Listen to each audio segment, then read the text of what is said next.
Probably 1993. WTGZ, Union Springs, Montgomery, and Auburn. And AM 620 WTRP, LaGrange.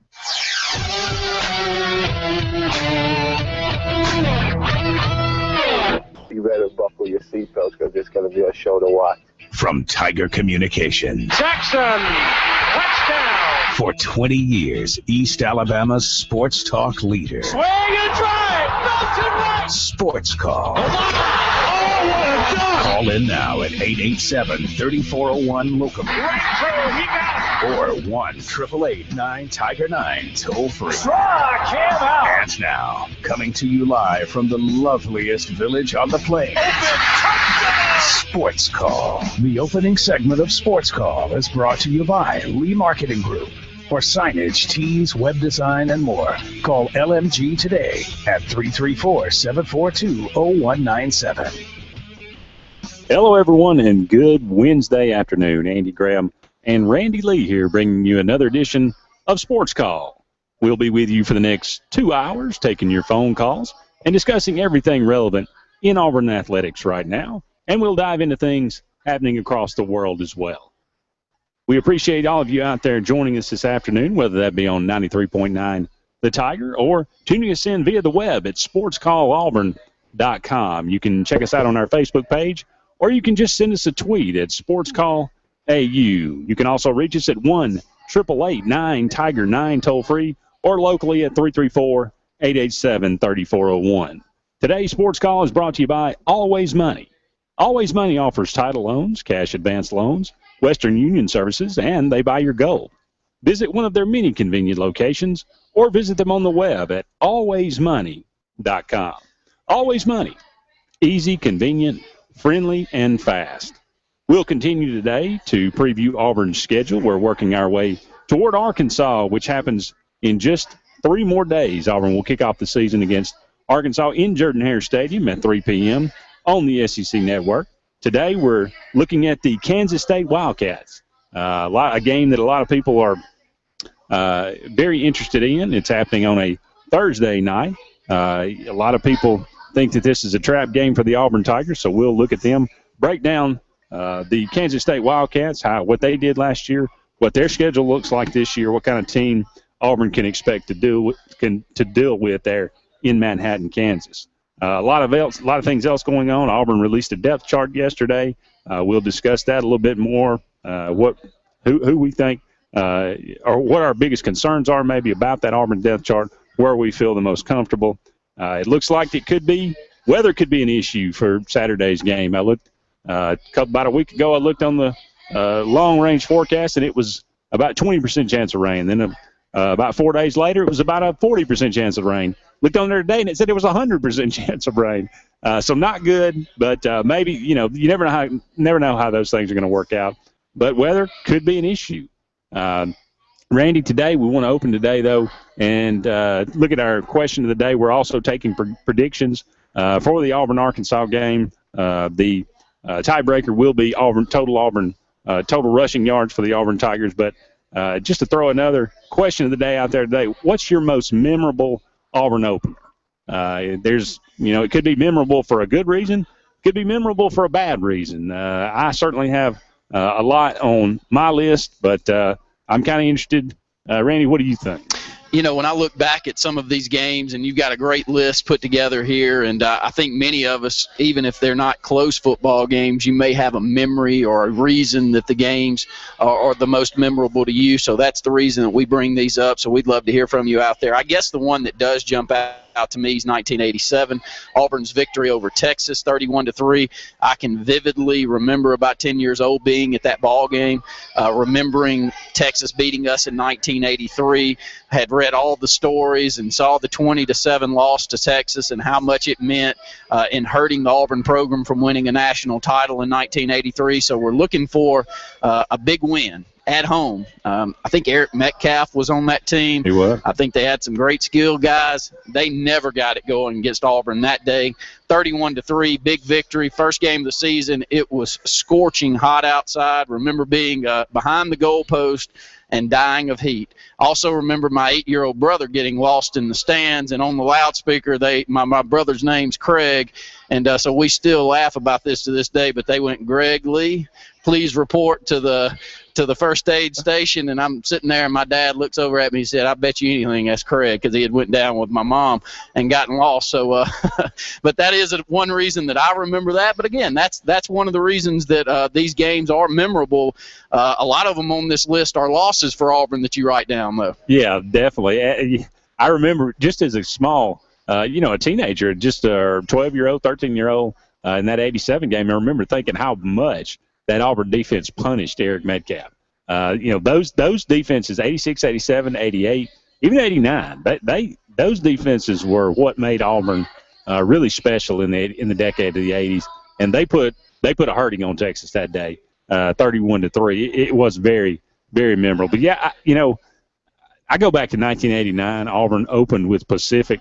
It wasn't a great game. Auburn won 55-0, but it was my very first night game at Jordan-Hare Stadium. I had been to a couple of games before that in the mid 80s, but and they weren't great games. But this one, I think Pacific disbanded the program a few years after this, and but it was something special about that first night game in Jordan-Hare because it's a totally different experience to be there at night as opposed to an afternoon game. So that was one of my more memorable ones. I'll save a couple of mine for later on throughout the show, but be sure to give us a call, 1-888-9-TIGER-9, toll free locally at 334-887-3401. What's your most memorable Auburn opener? And go ahead. Let's stay here in the 80s. We can get all of the 80s ones that were memorable to us thrown out there during this segment. I mentioned 87. You mentioned 89. Another was in 1984. Somehow I do remember this one. I was only 7 or 8 years old, but coming off the 1983 season, taking on a Miami team that had leapfrogged us for the national title in 83 when they came from 4. We were sitting there at 3. We win our bowl game. Somehow Miami jumps over us, even though they lost to Florida in the regular season and we beat them. Nonetheless, they leapfrog us and win the national title that year. So it was a huge game. But it was a disappointing loss to open up the 1984 season as Auburn loses 20-18 in the Kickoff Classic. For some reason, I do remember that one somewhat. And Auburn goes on the next week and loses to Texas again. I think 35-27. So, this is one of those times, and it reminds me a lot of 2002. Auburn had a lot of momentum going into the at the end of the season that year. They beat Penn State, I believe, in the Outback Bowl or Citrus Bowl, whichever one it was. But you felt like just there was so much coming back. Carnell and Ronnie, were going to be healthy. Auburn had a great defense. Dontarius Thomas and that bunch, but they come into 2003 and they that's one of my more memorable openers was 2003. We come there and I don't remember. I mean, there was such a build up to that game. I felt so great about that game in 2003. Auburn was on the national. They were preseason number 1 in a couple of polls. It just there was so much hype about that going in that it was going to be two great teams. And it was about 1,000 degrees, and they were carrying people out of the stands on stretchers. I kid you not. I mean, it was one of those days where it was just brutally hot, and it may be that way Saturday. But, of course, Auburn, Jason Campbell throws a tipped pass at the first play of the game. It's picked off, and it goes downhill from there. Auburn loses 23-0, and I remember being in there, and look, I'll give him credit. I don't think a lot of Paul Feinbaum, but he had one of the greatest lines I've ever heard. After that game, he wrote that Jordan-Hare Stadium looked like a juicer with all the orange running out of it at the end of that game. So it was – unfortunately, that was one of my more memorable openers. 888-9-TIGER-9, 334-887-3401 is our phone number locally. SportsCall AU is where you can find us. On the Twitter dial, Facebook as well, find us SportsCall Auburn. Good way to get in touch with us if you've got questions for the program, if you got guests you'd like us to reach out and possibly have on. We got some great guests set up today. We got Chad Kneeling that will be on with us at the 4:30 hour, and he'll talk about Arkansas, give us a little bit of insight as he works for a nice dial over in the Arkansas area that I was lucky enough to be on the program with him this past week, and he'll be able to give us some insight to that football game and some of the thoughts around the area that he's kicking around. It's kind of funny, and you and I talking going into this program today, how many of these coaches are from the Arkansas area? I mean, you know Gus Malzahn, but there is a number of other coaches, Rhett Lashley, of course, but when you look down through this and support staff there at Auburn that came along with Gus Malzahn, you know it's important. I couldn't imagine going back. You just know how important it's going to be to all these guys. Absolutely. Tim Horton played at Arkansas. His father's kind of a legend over there. He coached under Frank Broyles, I believe, and Lou Holtz. Tim Horton coached at Arkansas. That's where he came from when Gus Malzahn hired him. So I think J.B. Grimes has some connection there in the state of Arkansas as well. So, this was a big deal last year, Auburn traveling out to Fayetteville. We talked a lot about that, about the ties that this game has with Auburn's coaching staff and, the players that Auburn has pulled out of Arkansas over the last several years. They are not too fond of that, and I don't blame them. But, I'm not, one of them, Zimba, worked out really well. The other two, not so much, but certainly you wouldn't trade Cody Burns for anything. I know that. 888-9-TIGER-9. I didn't get an opportunity to talk with you a little bit yesterday about the depth chart. I'd like to kick that around with you here. The thing that's always interesting to me are the true freshmen that show up on the 2 deep depth chart, and to see the ones that popped up.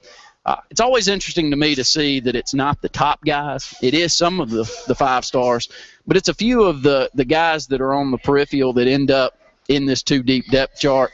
3 of them you can point to were definitely ones that Auburn fans at least hope would have the potential of seeing the field year one. It looks like they all will. Braden Smith will be backing up Sean Coleman there at left tackle. He has been all that he was projected to be and some more. He's got a million nicknames. We'll throw a few of them around out there throughout. Stanton Truitt is one, though, that was a little bit surprising, as he'll be behind Marcus Davis at slot receiver. A couple of weeks ago, we've had so many good guests on. I can't remember exactly which one. It may have been Keith Niebuhr that had brought up that when you look at Stanton Truitt, the coaching staff loves him, kind of resembles Marcus Davis, a true freshman that's going to see some playing time. Yeah, I think it may have been Jason Caldwell. Okay. Because he talked about how much Gus Malzahn liked Stanton Truitt and how much he bragged on him about his ability in the open field. And I was not surprised to see him on the 2 deep. The guy that I was the most surprised about was Nick Ruffin. Where is McEnroe Alexander? Where are some of these other guys that were playing and trying to, get in the rotation at that star position behind Justin Garrett? Now, obviously, the name that's not on there, as we have talked about quite a bit, Robinson Threezy, a guy that you can't really count on at all at this point. There's no definite about when this eligibility issue is going to be cleared up or if it will be cleared up. But you have Justin Garrett, which I think if he is half of what the coaches have said he was for the last year and a half, then we'll be fine at the star position. But a guy like Nick Ruffin that the coaching staff has just talked about, he came into camp, he played extremely well, he's done everything they've asked him to do, and he's only gotten better. So, he's only 180 pounds, but I'm excited to see him out on the field. A couple of more defensive players that you'll see out there early. Trey Williams, he'll back up weak side linebacker Chris Frost. They're much the same size. Chris Frost is 6'2", 234 pounds. Trey Williams looks the part. He looked the part last year. I was so impressed seeing him in person a couple of times, not only in the All-Star game, but I saw St. Paul's up here in Alexander City take on Benjamin Russell in the second round of the playoffs. And he practically won that football game on the defensive side. Sideline to sideline, he makes plays. He's outstanding in coverage. I think that gets overseen sometimes. Sometimes you see how good they are in run support, downhill tackles, but you really don't see how great they are when backing up and putting themselves in pass support.